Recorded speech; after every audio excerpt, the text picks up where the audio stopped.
Good morning, ladies and gentlemen. Welcome to another episode of the Ntomodu Show. I'm your host, Ambassador Dr. One, your host, Simmery, Dr. O. I'm also the president of the African Women Mobilization Commission. I am excited about this show. Why does this show matter, you may ask? Well, in a world where our stories deserve to be told, this platform amplifies the voices that shape our community. By tuning in, you do not only gain valuable insights, but also join a movement celebrating success, culture, and unity. But with this more, to keep the spirit of this show alive, we need your support. So subscribe to our channel and become a vital part of our journey. Remember, our organization thrives on your patronage. And every subscription helps us to bring more inspiring content to your ears. So let's make some noise together and show the world the power of our community. But before we delve into today's episode, I would like to introduce to you my special guest today. You've met her before, but she still needs additional introductions for those who don't know. It is my pleasure to welcome Jamela Franklin.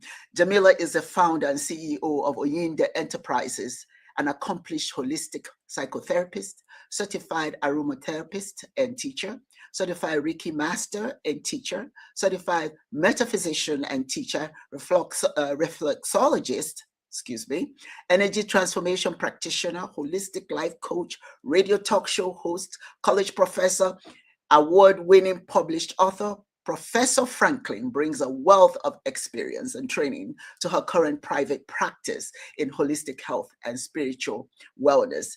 Ladies and gentlemen, it is indeed my pleasure to welcome my co-host today.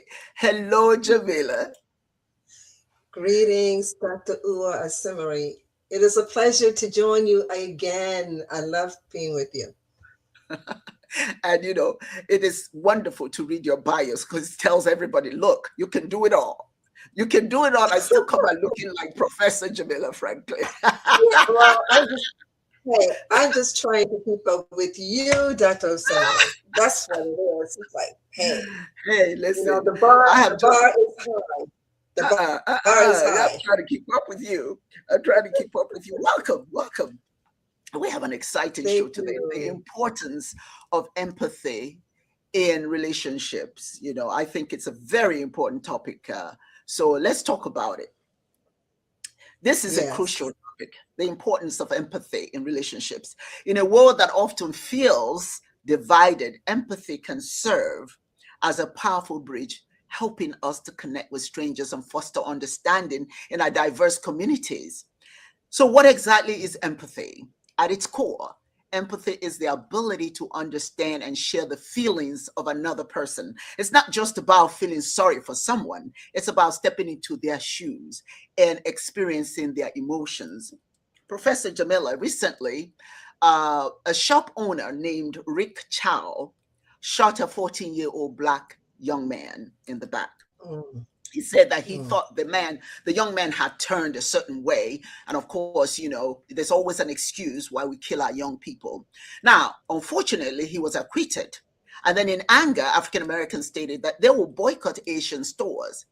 An Asian man, unfortunately, took to TikTok and decided to Mm. encourage African Americans to do just that because he felt that African Americans depend so much on Asian products and Asian hair stores and nail polish stores and whatever else. I mean, he just had a litany of things that he thinks that we need, and if we should boycott them, we'll be at a disadvantage. Well, his comments has ramifications, and this is what we're talking about: empathy. He did not empathize with the African American community who are angry because a young man senselessly has been killed, and the person who killed him was acquitted. Let me ask you: Do you know this incident? I think you sent me Yeah, something about.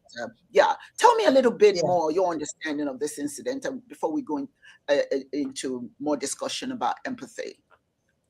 Well, what I've discovered in listening to different people with their reels and semi podcasts is that Rick Chow, this is not his first time doing something like this. He's done it before. He has shot at two previous Black customers. And one person, one Black customer said something to him, and the person went to his car, and Rick Chow followed the guy out of his store and shot into the car 6 times. Then he shot someone, another, I think, Black teen in the leg. So, and this child, because this was a child, Cyrus was a child. They found out he was 14 years old, that he did not steal anything, that he did not have a gun, that it's been circulated that his wife, Chow's wife, took some of his belongings, the child's belongings, took his shoes and some other things from the scene, and they shot him cold-bloodedly in the back. As if someone is running from you and you're shooting them in the back, that's very intentional. And that he didn't have a gun. All those things were incorrect. So he had the intention of killing this child. He and his son ran out of the store to not apprehend him, because if you didn't intend to kill, well, first of all, he shouldn't have shot him because he didn't steal anything. He had no water on him or anything. All of this has come to light that was incorrect. So if you are intending to cause no harm, you use pepper spray at the most. That's right. But this man had the intention of killing him. His sole purpose was to kill him, right? And the child had no defense. So they've concocted the story that he had a gun, but they found out, like I said, that he didn't have one. It wasn't a gun found on him, and that he didn't turn to shoot the man. None of that. He was running. So what the community did is they tore up the store.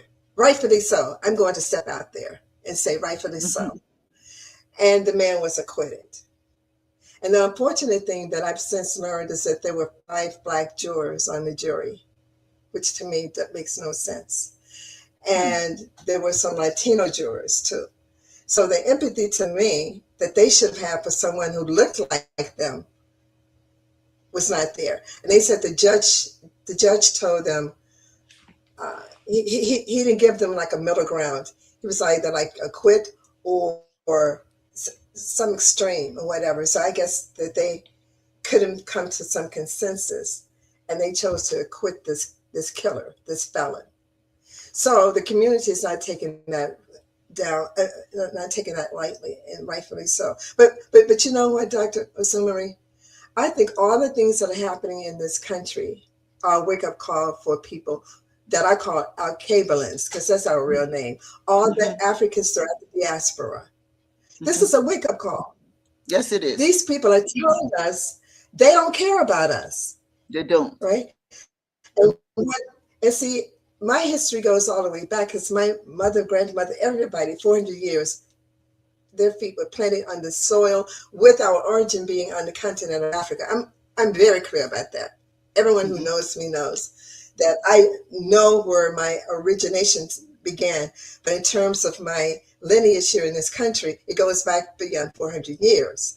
So, and the 1964 Civil Rights Act did not say if you were Asian, you shouldn't be included. If you were Latino, you should not be included. If you're of any group, if you're from another country, you should not be included. We have welcomed people from different groups and ethnicities. And we're tired. Yes. We are tired. My God. We're tired. And so, Professor, that's the point. These people have no empathy for us. No, none. They don't have any empathy for us. They never see. When you kill a young African-American and you don't empathize with this community that lost this child, this is a future of the African world. You just snap them and you think it's okay. You have no empathy. You don't care. So what? Then you dare us. Well, don't shop with us and see what happens. And yet, unfortunately, some of these businesses are in our communities. You're making your money. Yeah, you're making all this money. You're living the good life. And this young man had the audacity, the young man on on TikTok, and unfortunately, he has bitten more than he can chew, because a lot of Yes. African Americans say, okay, very well then, we'll take you up on Okay. that offer. We will start Yeah. boycotting. And he Yeah. even bragged that they live in white communities. They don't need us. Who told you we need you? Just like you said, Professor Franklin, we are open. We're so open-minded. We're so welcoming. It is our Yes. nature. It is our spiritual nature Yeah. to be Yes. welcoming of Yes. strangers to our shores. Yes. And even in Africa, we welcome the strangers.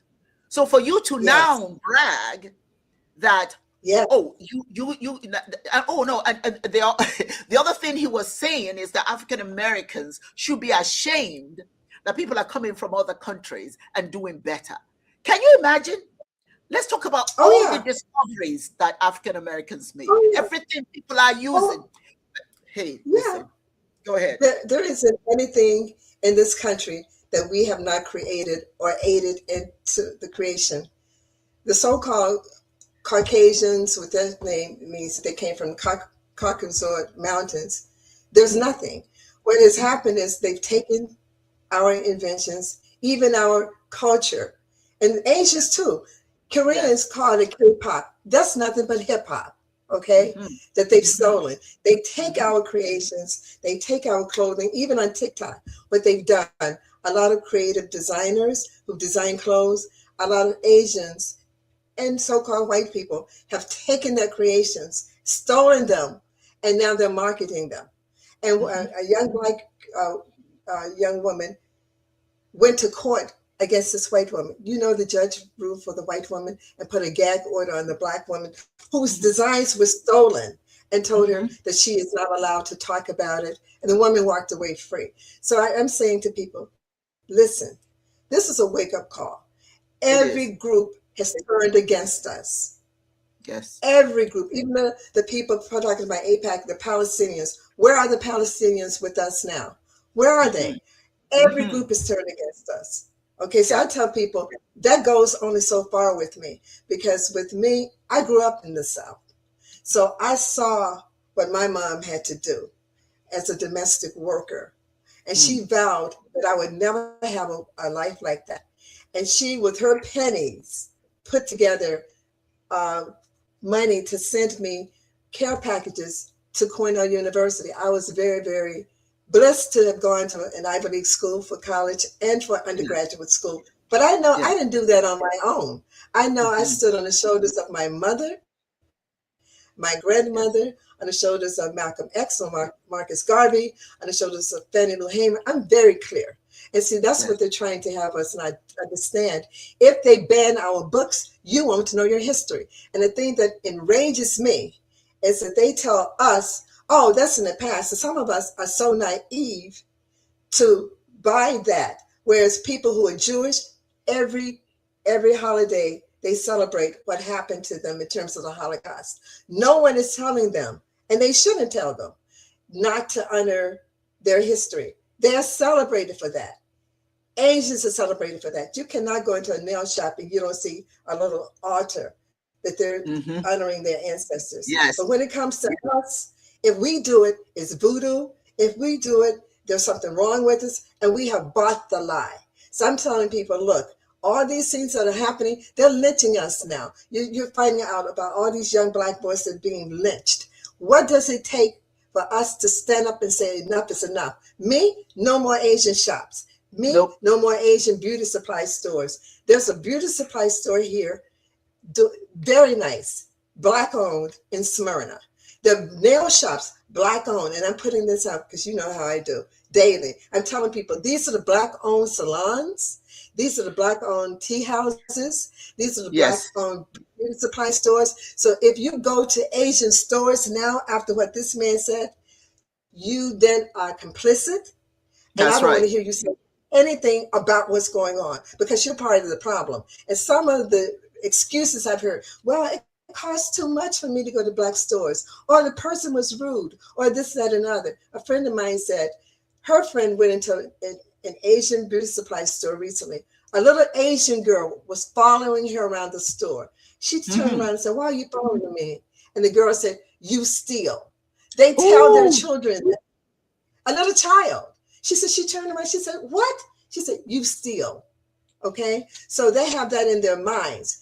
You cannot go into an Asian community and set up a black store. They're not no, having you it. can't. You It's cannot not go happening. into a Latino community, set up a black store. They're not having it. You cannot Nope. go into predominantly all white upscale community and set up a black store. They're not Nope. having it. So They're not people who having it. tell me, well, it's convenient because I have someone who's a so-called activist, and she Mm-hmm. comes up with all these excuses why she shops at these Jesus. stores. I said, let me tell Mm-hmm. you something. I said, look, no other community shares that sentiment that you have. They are not Yes. going to, even if they live in your community, they're not going to shop at your stores. Mm-hmm. For these people to get off the boat and to Mm-hmm. set up a shop in the heart of a black community, to me, it's crazy. And Mm-hmm. I've told people this years ago. I said, how do they come to our community, set Mm-hmm. up convenience stores, and discriminate? That Mm-hmm. doesn't make any sense to me. Mm-hmm. You're in the heart of the community, and you allow uh, people who are Arab, Asian, anybody who doesn't look like you. No convenience store that I've seen in the black community is owned by us. They all have Asian or some other people in our stores, and they don't put it back into our community. So you can see, I'm very passionate. I've been passionate about this for a while. I said, I don't discriminate. I said, but it doesn't make sense. If we can't go into their communities to set up businesses, they should not be allowed to come into ours. We need to stop the madness. We need to put our money back into our community. We're a 1.6, someone said $2.1 trillion market. And Mm-hmm. everybody disrespects us because Yes. we do not talk with our dollars. I'm telling people, Mm-hmm. stop being emotional with the protests, protest Mm-hmm. with your money. With your Protest. money. That's right. Do not buy from people who don't look like you and who discriminate against you. There's some stores that don't. Like Costco supports us. If it supports you, buy from them, right? But if they don't and they're blatant, like Walmart and the rest of them, Target, why are you shopping there and then getting angry? It makes no sense. I'm That's very right.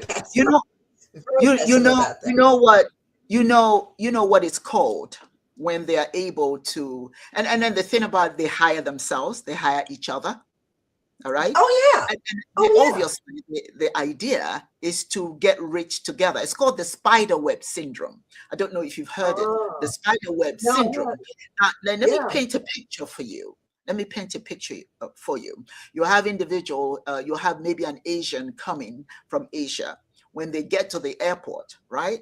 They already have a job because at the Yeah. airport they're going to find those kiosks. Somebody there will say, hey, if you need a job, I have a brother who works at so and so and so, you go over there and they'll give you a job. So when they Wow. get there, they get hired. Now, how many Asian stores, I mean real Asian stores, do you have black people working in? How many? No. Go to some of them and see. Maybe in rare occasions, situations that may be the case. Okay, but for the most part, that goes for the Indians and Yeah. whomsoever, they Yeah. hire each other, right? Yeah. They keep that money in the community because Yeah. when we rise together, we become prominent in whatever society we find ourselves in. All right. We Yeah. haven't adopted that attitude. Yeah. I've got to tell you, I had a business when I was operating businesses for the group of mentally challenged. I had a friend who owned numerous businesses, but she didn't hire blacks. But she's a black woman. And then I Wow. asked her, why don't you hire, why is it that you don't? Because most of my employees were African Americans. Well, why don't you hire them? She says, well, no, because just like you said, they steal. Oh, really? Your It's own sad. people. Now It's you sad. cannot smear every African person with that kind of nonsense. You understand? There's no race. There's nobody that you hire that you don't have an anomaly amongst them. Right. That would do. Right. That would steal and do all that sort of thing. But for you to be an African American and then you refuse because maybe you had bad experience with one, then now you refuse to hire people of your own color because you are in the position to do that. So we need to get Exactly. into the habit. quite frankly, to Exactly. have empathy for each other. And if people don't have empathy Exactly. with us, then we should not focus on what's good for them. Let's focus on what's good for us. Now, I Exactly. wish everybody goodwill. I want everybody to have whatever it is that Exactly. is ordained for them. But I also care about my people. So Exactly. what, the importance of empathy cannot be overstated. Let's consider its role, in bridging gaps between strangers. When we encounter someone from a different background, be it cultural, racial, or socio-economic, our immediate instinct might be to judge or misunderstand. And quite frankly, Professor Franklin, I think that's what happens when people meet us. It's not based on what they know about us. For the most Mhm. part, it's based on misunderstanding some things that's been spread about. I don't know about you. When I was attending college at the University of North Alabama, it wasn't unusual for me to walk into a store. They don't know me. All they see is my skin color, and I have an accent and all that sort of thing. They follow you around. They followed me around Mhm. so much, and I said, "What do you want?" And the same Mhm. thing. Well, Mhm. it's our responsibility to make sure nothing leaves the store. Who's living with anything, without paying for it? For me, coming from a different culture, Mhm. that is not the way things are done. We don't. I don't come into a store Mhm. to steal. I come to buy.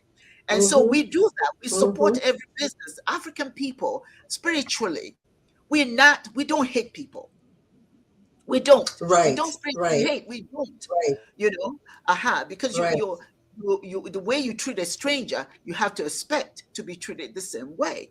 But unfortunately, because Right. of the lack of empathy towards our people, right? People don't act well towards us. But Right. the empathy is what helps people understand each other. But we live in a society right now, unfortunately, there's so much lack of empathy, so much lack of Mhm. empathy.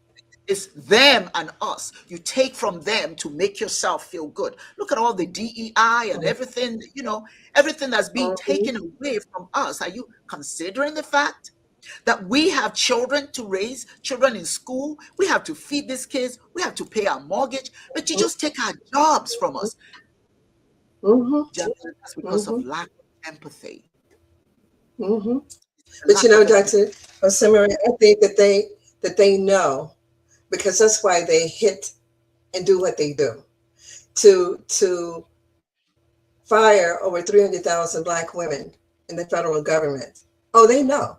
Black Mhm. women in this country are the most educated out of white Yes, they are. men, white women, black men. We're the most educated. That's So right. what this regime has decided to do, we're going to cut them off at their knees, Hmm. because they know, first of all, we're not as impressionable as black men. They can't buy Yes. us. No. We don't go easily. We're very critical thinkers, right? Yes. And so Mhm. they're like, okay, and they started us. This man who wrote 2025 agenda, white man, I think his name was Stephen Roberts or whatever. He Uh-huh. People checked him out. He supposedly got a degree, a PhD in African American studies or history. He Hmm. studied us like a course. He studied us for years. Okay. And then he wrote the 2025 racist agenda. So we have to be very, very clear about some things. All people who don't look like us are not against us, but about 85 True. to 90% are. Mm. Right? But for that racist Asian to have gotten on to talk about how they can hurt us economically, he Hmm. never ever mentioned that child's name. No, He he never didn't. talked about the atrocity. No. He never Mm-mm. even mentioned it, because in his head he was like, okay, you don't matter anyway. We're going to Mhm. show you that you depend on us. We don't care about what we've done to That's you. right. We don't care that you have allowed us in this country. We don't care that you have been our primary people who go to our stores and support us. Hmm. We don't care Yeah. about that, because we have studied you. We know that no Hmm. matter what we do to you, you still would come to buy from us. There you So there go. are That's people the who key are, right there. yeah, well, whatever we do. Now, and we know that we can follow you around like this little Asian girl following around a grown woman saying you steal, Hmm. and you still would give us a pass. But have That's right. one black shop owner have one bad experience with one black person, and then you Hmm. write us off for good. That's That's because right. that's colonization. That's Hmm. the effects of imperialism. That's racism at its core. Because I know people who think like that. They would come up with all kinds of excuses why they Hmm. can't shop with a black uh, store owner or business person. And they would go to Walmart, they would go to Target, they would go to all of these stores that discriminate against them and patronize Hmm. them. And And they would come up patronize with them. excuses. Oh yeah, and they would come up with excuses. Well, I shop there because it's close to my house. I It's, said, that's no excuse. it's close to You my can shop house. online. You can shop Mm. online. I said, so that's no excuse. You don't even have to leave your house. You can shop online with black. There were 300,000 black businesses, right? And you can go to them and receive the respect. If you don't receive the respect, you talk to them because those are your kinfolk and say, you need to clean this up, Yes. right? And they have a Yes. choice to do it. But to dismiss them because you've had one negative experience with one and to keep going to Asian shops makes Hmm. no sense. It tells me how colonized you are and they always come up with an excuse why they would continue to support a racist business. And most of my Hmm. friends and I, will it's done. He got on there. He didn't mention that child at all. He had no No. apology for what happened. He basically said, "You need us. We're in control of Yes. everything." I said, "Baby, you don't understand. We have Yeah. Ibrahim. We have Ibrahim Traore. We have folk here in this country. Honey, we're building. We don't talk about everything that we're doing. The people on Instagram, whatever, that talk, they're not the ones behind the scenes doing it. So Nope. there's a lot that's going on that we're doing in a clandestine fashion. But we need to stop Hmm. talking, and we need to start doing like the ancestors. Keep your mouth shut and just do. Don't support white businesses. Don't support Latino businesses. Don't support Asian businesses. Don't support Arab businesses that discriminate and mistreat you and that are arrogant. You have choice. You are $2.1 trillion or $1.6 trillion market, and Yes. they know it. And that's the Yes.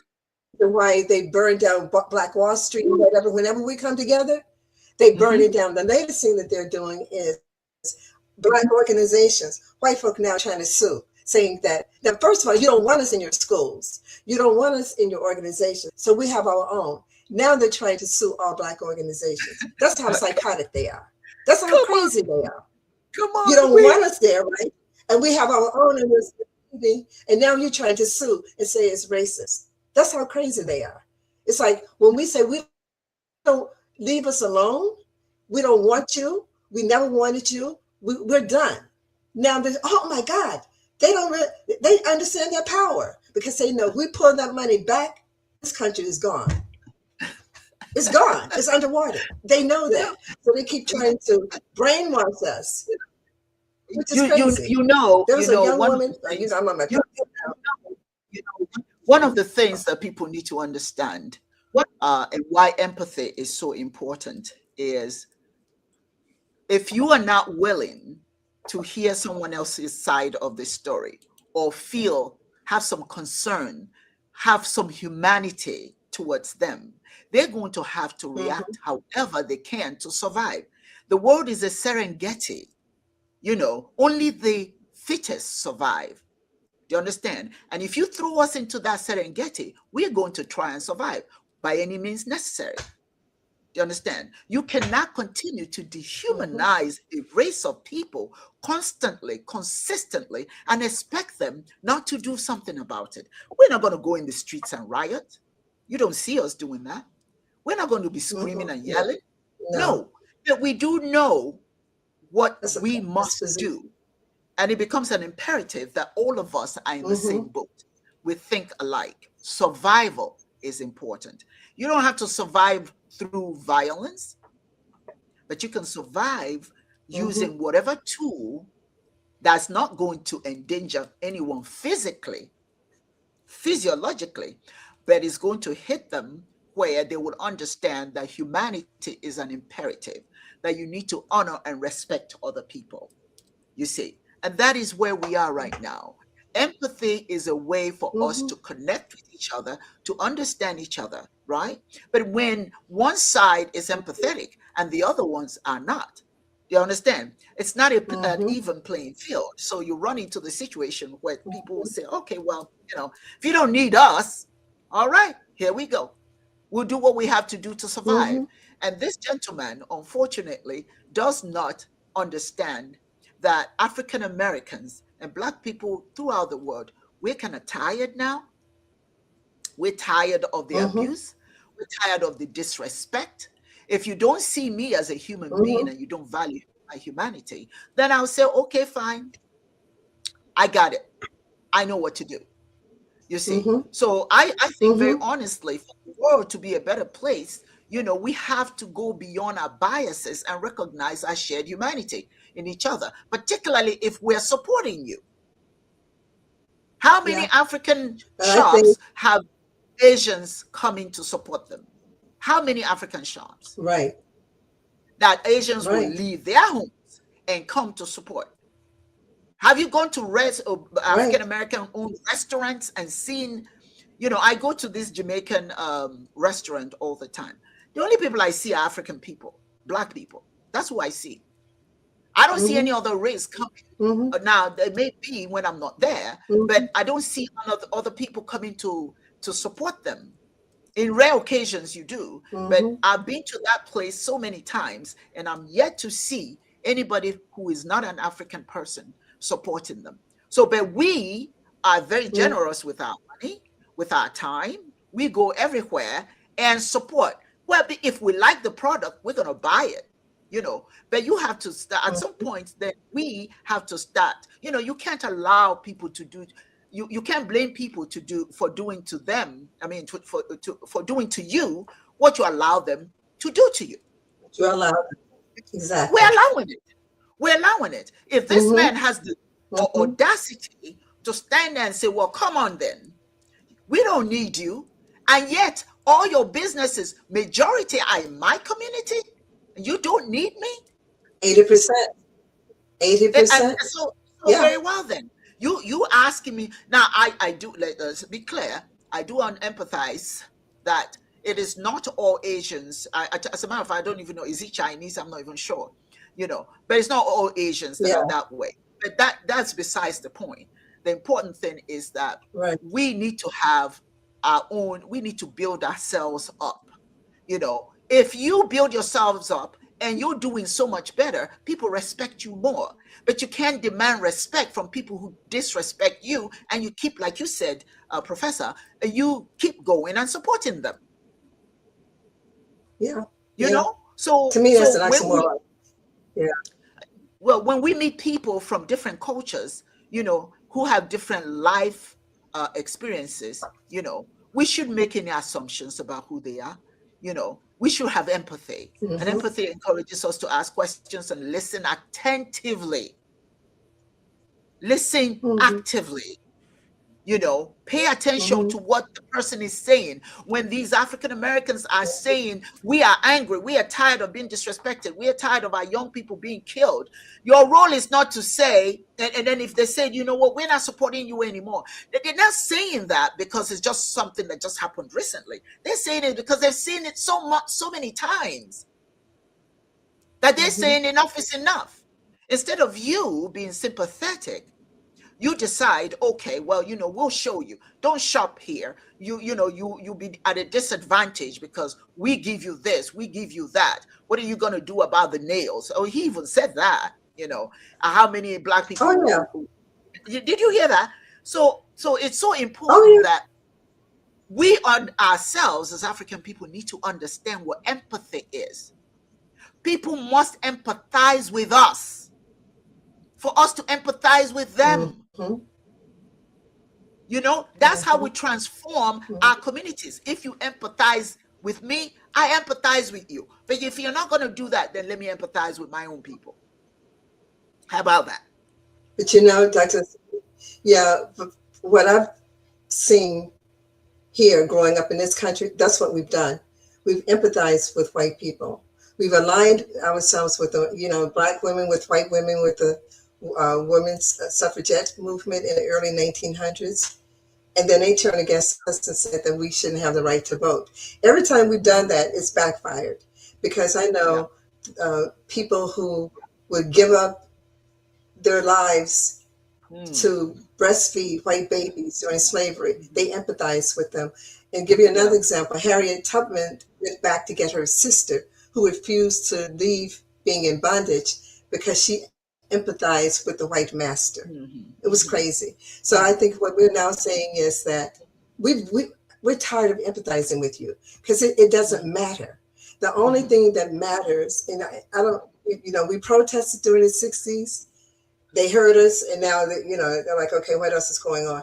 I'm telling people, the strategy now, since they think that they don't need us, since they think that they can kill us at random and all these other things, and since all the groups we've empathized with, the mhm, Palestinians, the mhm. Latinos, all of them, not one of them Yes. as a group come to our aid. Mm-mm. Not one of them as a group, you understand, has come to our aid. We're there with each other.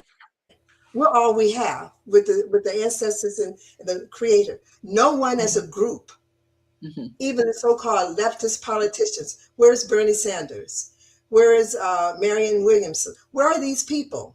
Right? mhm. Where are they? All the white ministers, Joel Osteen. I'm calling them out. I'm calling all of them. Where are they? You're so into humanizing when. Where are you? And the thing that empathize to me, the way that you get them to, because I don't even know if they, you have, you can only empathize if you see someone as human. They don't see us as human, so That's I the don't thing. even think that that's possible. I think the only way to get their attention, because see, for me, I don't think the empathy is within them. The only way to get their attention is to withdraw your money. There you go. The green dollar, the green dollar is their god. Once Mhm. you with, we saw it with Target. We every time we have pulled away our dollars, all of a sudden they're not empathizing. It's a business decision. That's what we have to Yes. understand. When people don't see you as human, they don't have the capacity to connect with you on that level because they don't see you as human. For that man Yes. to shot that child in the back, A he saw 14-year him old. as a I 14 said year a old. He saw 14-year him old. as an he assassinated him. That was an assassination. So when people don't see you, like we were viewed as three-fifths of a human being at the founding of this country, they don't see us as human beings. No, So if don't. you don't see us as human beings, you can shoot, you can kill, because if Mhm. you see us as human beings, you can't do that. Your conscience won't allow you to do it. Yeah. So they have to dehumanize us so they can justify what they do. So I'm telling people, you don't have to see me as a human being. You just won't get my money. The way you became a billionaire is because black folks supported you. The way you Mhm. became a millionaire is because black folks supported you. The reason why you're in our communities is because we allowed you in. The door is closed. The door is closed. I And don't come back saying you're going to sue us for all black organizations, because that shows me that you're psychotic. You don't want us, but you don't want us to succeed. That's a problem. mhm. And And and I'm telling people, look at the that's right. And you sometimes you cannot blame. I said it earlier. Do not blame people for doing to you what you allow them to do. At some point, you've got to take responsibility for your growth or lack thereof, for your financial growth, for your yeah, psychological growth, for your spiritual growth. All of those things are your responsibility. If you allow people yeah, to treat you the way they treat you, then that's your fault. Okay. If there's a hairdressing salon, barber shop, I think it is in Walmart, that is owned by an African American couple, right?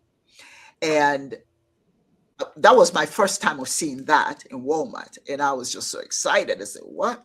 When I asked them who owns this, and they told me who owns it. So that has become now my favorite place to get my hair cut and all that sort of thing. You know, I see, it says, do you see me? I see you. mhm, Because they know that a lot of African people, African Americans, shop at Walmart, right? So that is a convenient place for them to set up their store, right? And then it becomes mhm, our responsibility to support them. But I'll be honest with you, what I saw next to them is a hairdressing, it's a nail shop, okay, owned by Asians, right? Now, sometimes you come and you see this African barber shop, maybe one person is in it, sometimes maybe two. Sometimes you see the barber sitting there with nobody there. But then the nail shop is packed with our people, Mm-hmm. with our people. Mm-hmm. See, this is what I'm Mm-hmm. saying. Don't complain about what people are doing when you allow it. There's no reason Yeah. why But see, to that me, store should be that empty. mm-hmm. We should see what they're trying to achieve is they're trying to it's a well-placed place for them to host this business, to open this business, because there are a lot of African Americans coming there. Mm-hmm. You see what I'm saying? But unfortunately, Mm-hmm. we don't patronize Oh yeah. ourselves. So a few people will struggle in there, but right next door, we're patronizing somebody else. So empathy to me is just, if we're giving you empathy, if we're showing empathy, we want you to show us the same thing. It's a catalyst for dialogue. It's a catalyst for humanity. It's a catalyst for conversations. It's a catalyst for open heart. It's a catalyst. We create an environment where everyone feels heard and valued.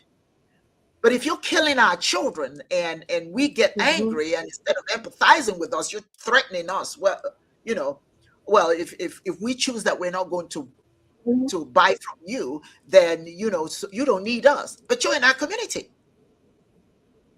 You're in our Mm-hmm. community making money, Mm-hmm. making lots of money. But because you don't value us, you Mm-hmm. think it's okay to tell us, oh, well, if you don't want us, we're not going to be there. If you don't want us, we're not going to, we're not going to be Mm-hmm. impacted by Mm-hmm. your absence. Well, that's an insult as far as I'm concerned. You're not going to be impacted by Mm-hmm. our absence, and yet we're the ones Mm-hmm. making you money, giving you money. So anyway, it is so important to me Mm-hmm. that we as a people start paying attention to what empathy is. Don't give away the store just so that you'll be empathetic towards other people. Make sure it goes both ways. Because if it doesn't go both ways, it Mm-hmm. doesn't matter Mm-hmm. what we do. But It doesn't matter what we do; they will never appreciate it. You mm-hmm. know. So we have Mm-hmm. to stop this nonsense about if they slap you on one cheek, you turn the other to be slapped again. Uh-uh. Yeah. That's not how you do Yeah. it. Listen, I'm not Yeah. going to I slap don't you, believe but it. if you slap me, I'm going to slap you back. You know, if you don't empathize with my Right. people, with Right. my children, with my family, with my people who look like me, why should I empathize with you? And then it Right. becomes a responsibility, like I said earlier, Right. that we as a people need to say, okay, is enough, enough is enough, because it will never stop. It will never stop Mm-hmm. until we decide that we've had enough. I'm going to take a quick break and go for a short commercial Mm-hmm. about the Ndomodu show. And we're always asking individuals who will be interested in being interviewed, regardless of what your background is. This is an open store. Please visit us.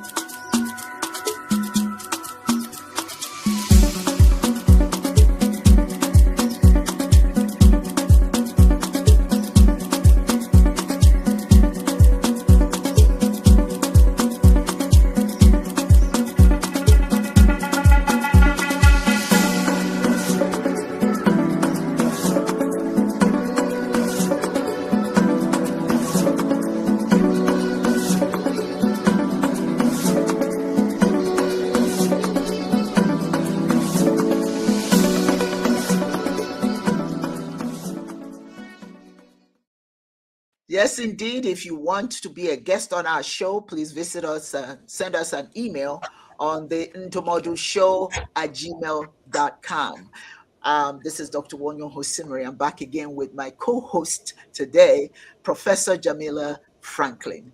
Hello, Professor. I wanted to comment. I love the yellow on you. That just stands right out. That's Oh, just thank beautiful. you. You are so welcome. Thank And you. you are so Thank welcome. Let's talk about the community gatherings for an example. You know, when people come together to share their stories and experiences, empathy allows listeners to appreciate the challenges and triumphs of others. You know, the shared Mhm. understanding can unite people, breaking down barriers and promoting inclusivity. You know, sometimes they say African Americans will invite you to the cookout. You know why they want Mhm. because they want you to experience what happens at the cookout, the family gathering, the joy, the excitement, the love that you find in our communities, which is different from what Mhm. you may think about us, you know. So this is how we cultivate empathy in our daily lives, you know, by bringing people into our space. But then if those people don't want to be in our space, and as a matter of fact don't see that as a positive, then you know it's imperative that we just do our own thing, just leave them out, you know, leave them out and focus on you, Mhm. you know, focus on you. And one of the things I just wanted to just share very briefly, our children unfortunately really are at a disadvantage at some of these schools. You know, let me tell you what I mean Mhm. by that. Okay, they are being taught to learn the way that children, that white children learn. Our children don't learn that way. And some of these teachers don't Mhm. have any empathy.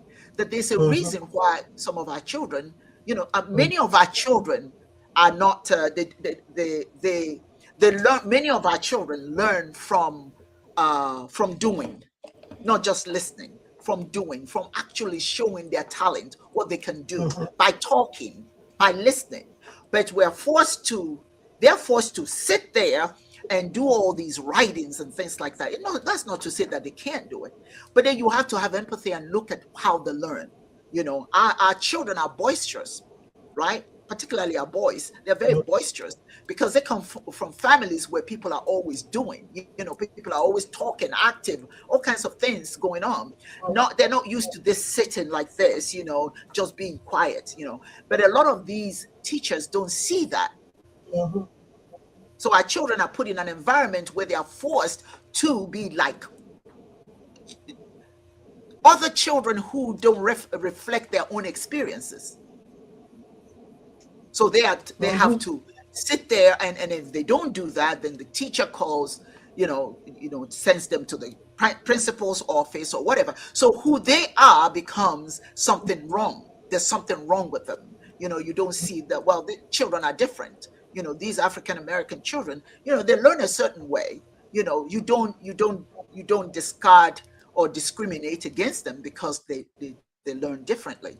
But that's one of the things that I've got to be honest with you, Professor, that I see our children are really not getting the best in an environment that doesn't nurture them. Quite frankly, I think that our children should go to African schools. I think they should go to black schools so they can learn and appreciate who they are. You're Yeah. only better Yeah. outside. You can only join Yeah. the rest of the world when you feel good about yourself. But you're if in an environment 24/7, think about that, Professor, every day. Mhm. You know, I have my nephew.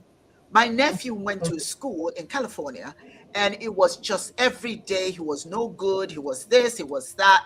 And the mother was losing it. The parents were just losing it. What is wrong with their son? There was nothing wrong with their son, you know. And I finally had to go to the school, and I told them that my Mhm. dissertation had to do with the impact of education on black kids. And so I want you to tell me what is wrong with this my Mhm. nephew. What's going on with him? Well, you know, they changed their tune because I was talking about the fact that I'm doing research on the impact that schools have on children. So they left him alone. Now my Mhm. sister sent him to Nigeria. Mhm. Now, this is a kid they were saying was not doing well. You know, oh, he was slow, he was obnoxious. 1 minute he's slow, 1 minute he's obnoxious. I mean, all kinds of things. And you're putting that in his head. You're putting that in his head. He's confused. He doesn't know what to do. Well, I tell you what happened. He went to Nigeria and he went to school for Mhm. 1 year in a boarding school for 1 year. You know, now he's graduating he's going to be an attorney. When he came back here, was totally different person because they pumped pride into him. They pumped pride into him. My nephew came Yeah. home and he was just killing it in school because he now realizes there's nothing wrong with him. Mm-hmm. Nothing wrong with him. All he needed is somebody to Mm-hmm. appreciate him, to I have empathy, to understand how he learns, as opposed to, putting him down for Mm-hmm. not being like them, like the other children, that sort of thing. I'm not saying don't send your children Right. to school, but we should also acknowledge some of the challenges that they have. Now, Professor, let me ask you, what are some of the things that you would say would help us develop, cultivate empathy in our daily lives? What are some practical tips you can give? Well, I think what's happened in this country is it's been so unfortunately. This is a systemic approach Problem. to take away everything that we hold dear because for the most part we're not really materialistic at our core, we're more spiritual. And so Hmm. this culture has learned that, especially with black women and older black women, you can't buy us. So the Hmm. materialistic stuff that they throw at young people today is a problem because they're buying souls, right? So I think what we need to teach are the core values, like what your nephew learned when he went back to Nigeria. I grew up in the South, so I grew up with core values that were very akin to African core values. You respected your elders. You didn't talk back. Hmm. Education was important. You valued life. I mean, we had core values, and we had a Yes. community. If my neighbor saw me doing something, she had permission to spank me. And then she could tell my mom, who then would spank me again. Yeah. And now I understand, people have used that the wrong way and beating children, whatever. But it was a community that was raising children. And you knew not to use profanity because you didn't know who was on that bus who knew your mother. So we had core values that they've stripped away. They've used the shorts like What's Happening, which was a little black girl who was insubordinate back in the Mm. 80s, The Simpsons. They've used these Mm. cards, they've used media to Yeah. strike at the heart of our children. They have Yes. media games that they put Hmm. children on. Children should be outside. They don't need to be in the Playing. Yes. computer games that are indoctrinating them. So and Yes. so this stuff is not random. It's systematic. Because I studied this. I was an African Studies major at Cornell. I've studied it. This was a Mm. planned assault on us and on our children. And when you were saying in terms of our have really understanding and supporting each other, this is what the latest assault has been. Don Lemon, who is used to be a CNN anchor, has his own podcast. What this administration has said, and a black lawyer uh, produced receipts about it. If you listen to him, they're going to track you. So any black activist anchor, so people are afraid to get back to your question.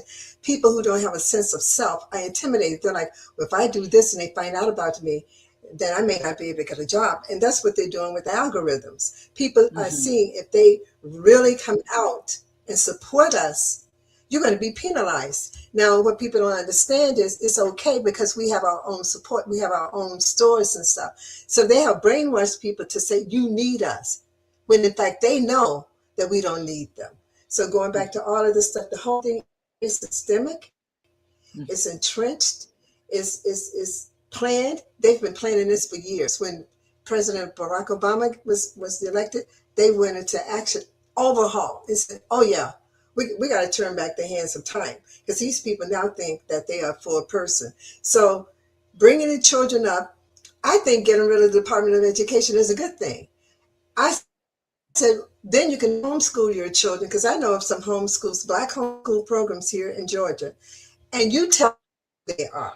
You teach them science. You teach them about Mansa Musa. You teach them our culture. So I think it's a good thing. That's not going to hurt us. It's going to teach them exactly who we are and give them the rudimentary skills in science, math, English, and all of that. Because I used to teach at a a middle school back in Boston. And what I did, it was very different. But see, when they see that you're effective, they come to you because they want those children to be on meds, on medications. Because I've seen what they've done. There was a teacher, a principal here in Georgia about 20 years ago, because I was following her. She had diabetes. She told parents they could not bring in any cakes or anything like that if children had birthdays. They could only bring in natural snacks. The reading rates improved exponentially. Every category, those children excelled. You know what? They got rid of her. They Mm. got rid of her. Okay. Because what they saw, because we defied the stereotypes. Everything in this country was created primarily by someone who looks like us. But they don't want you to know that. So, and when you start doing the real work, they come after you. But there are people Yeah. like me who say, okay, I know I'm protected by the creator of the universe. It doesn't matter. But that's why Yeah. people don't support, because they've been told, like the black person that you know who own all of the businesses, that we're lazy. They bought the lie. All the Mm. racist lies that white people have said about us, they have bought them. And they're like, well, the only way I can succeed is to have white people in my businesses. They have white people at the front desk. They bought it. When in fact that's not true. So No. by with the And children, home, if even if they're in public school, homeschool them. Give them an alternative. When they go to those schools that tell them that they're nothing, parents need to have interactive learning tools, because everything you can get now, in terms of a computer game that tells them the opposite. I had a guest on my show, Kenya Harper. She has a whole slew of books with black mm, children. Amazing. She's amazing. Do you hear me? mm, She teaches them their culture, Swahili, and all of that. I had another guest, uh, um, Dala. Dala had a black dog back in the 90s, doing very well, and they lost their funding. There are people out there that are doing the things to contradict and to erase all the stuff that's been planted in our children's heads and planted in our heads. So that's what I do with my podcast and other things, so that people know there are alternatives, and it's online. All you have to do is just put it in there and search. But people have been brainwashed to believe the lie that we don't have these things, but it's not true. Because I'm in the field I'm doing, I'm interviewing people, and I know people personally. That's what I do to refute all those stereotypes. So for the children, get black dolls. That's non-negotiable. Get black computer games. That's non-negotiable. There's a urban intellectual, whole list of black cards that he sells, doing extremely well, that tells children, family members our history. Non-negotiable. If you don't have those things in your home, that's an issue. that's That's an right. issue, because the That's things right. are out there and they're not expensive. I would, Professor Jamila, thank you so much. I wish we had more time. It's an hour show, but we have to do this again. I believe that once we have a topic that's really important, that we come back again and do the part two. So I'm going to have to bring you back to do part two, because there are lots of other aspects of empathy that we need to talk about. In conclusion, though, empathy is not just a feel good concept. It's a vital Thank you. It skill. would be better to You come know, back. yes, yes, yes, yes. Empathy is a vital Right. skill that can transform our relationships and communities. We are not saying that anybody's other races or other people are not important. Of course, they are. Everybody has the right to survive and do so by supporting each other, by supporting themselves, supporting each other in the communities, because we're a diverse community. So we need to develop that Hmm. empathy to pave a way for understanding, for acceptance, and ultimately a more compassionate world. So it is so important that we continue to talk about this topic. Hmm. But I want to thank all of you for joining us in this exploration of empathy's role in relationships. If you found this episode insightful, share it with someone who might benefit. Until next time, Let's continue to cultivate empathy in our lives and in our communities. And I just want to thank my dear friend, Professor Jamila, for being here and contributing immensely to this awesome discussion today. And like I said earlier, we are going to see you again because we have to continue this conversation. Remember, you can never learn too much. It's Yes. always good to keep your ears and eyes open so that you can learn more, if not from your immediate community, but from somebody outside of your community that you can learn from. All right. So thank you so very much for joining us, and we'll see you again next Saturday. Thank you.